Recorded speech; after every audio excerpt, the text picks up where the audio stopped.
gun laws to reduce violence will not work.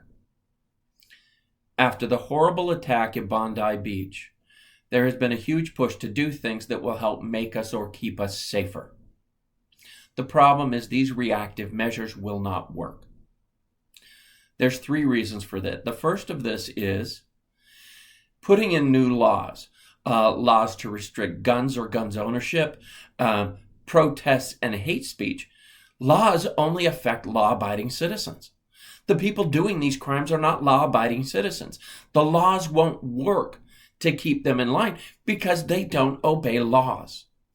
You cannot change behavior of individuals over here by changing the rules and the restrictions on these people.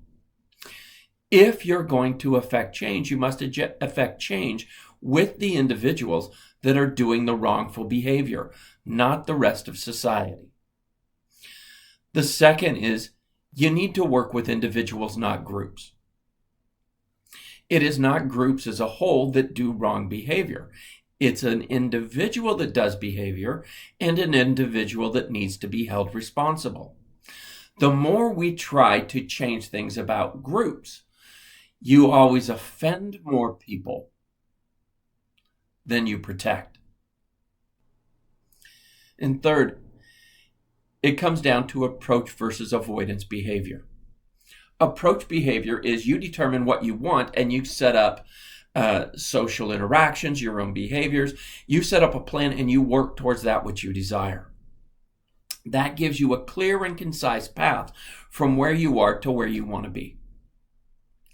Avoidance behavior decides one thing that you don't like and you work to get rid of that. The problem is, if you don't have a clear path to what you want, all you have is one thing that's blocked. You can't carry this type of gun, so they get another type. Or they get something other than guns, knives, or rocks, or sticks, or words, or language. We do all these other things. We're not saying what we want is a healthy, polite, communicative population. We want people to treat others with respect. Here's the thing. If everybody treats each other with respect, there's no violence. If we can stay on track with what we value rather than what we fear, we have a chance of success.